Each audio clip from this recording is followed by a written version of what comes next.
So the title says it all. This video will solve your Steel Path Acolyte problem. Now I know that I've said that the best way to farm Steel Essence right now is not to bother farming it at all. If you are doing Steel Path missions constantly, then you will have no problem racking up those Steel Essence. However, I know some of you would still want to know the easiest way to kill these new Steel Path mini-bosses, and get tons of Steel Essence while farming. But before we begin, I would like to announce that I will be doing another giveaway later. Do stick until the end to know the mechanics on how to win the prizes for the new Warframe giveaway. Okay, let's start this video.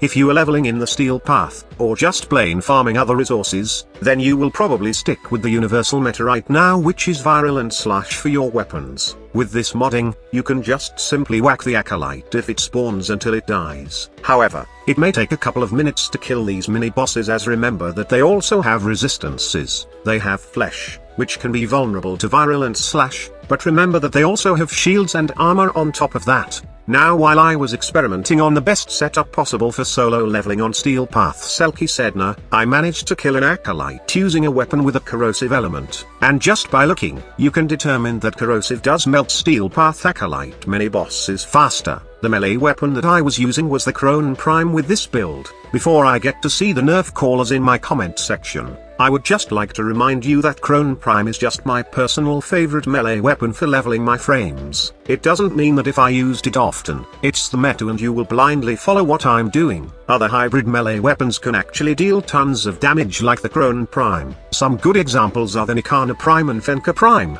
and you can use them while using this mod setup.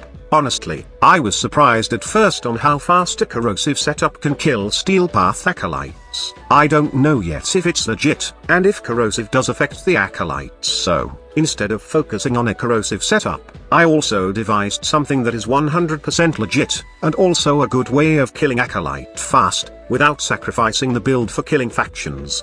What I'm talking about is the Shattering Impact combination. Well, not the usual Argonac and Raptor Dark Dagger combo, as you can put Shattering Impact on your build and call it a day. This mod is a blessing when it comes to hunting down Steel Path Acolytes, as with a few hits, your melee weapon will diminish all armor of the Acolyte, and their flesh will be exposed to viral and slash damage. So far, I can 100% guarantee that this is the fastest way to kill Steel Path Acolyte mini-bosses. If somehow you are using a hybrid melee weapon like the Crown Prime, Venka Prime, Nikana Prime, or Orthos Prime, you can simply follow this mod setup, and then put Arcane Strike on your Warframe to somehow gain attack speed on your melee weapon. Take note that these two elemental mods are not compulsory, and you can go with dual status chance mods for a cheaper, but effective build. Anyway, we are talking about hunting down Steel Path Acolytes here, and the best way to do that is to sit for over 5 minutes in any survival missions in Steel Path until the Acolyte spawns. Once it appears, kill it, leave the mission,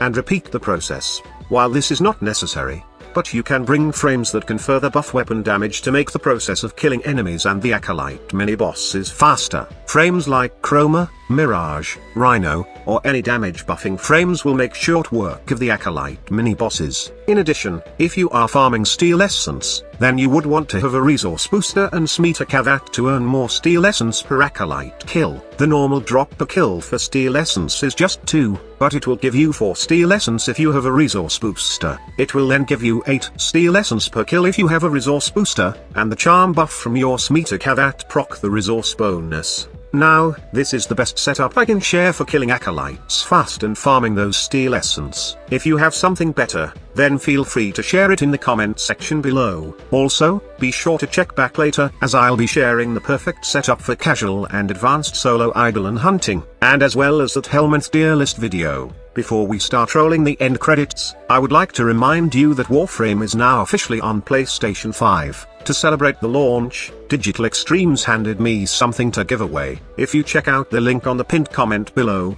then you will have a chance to win a Warframe Divergence pack, which includes the following. Take note that this is only exclusive for PlayStation users, but rest assured that there will be another giveaway coming soon for Xbox and PC users. Good luck to all of you. Thank you so much for watching. Squad Leader signing off.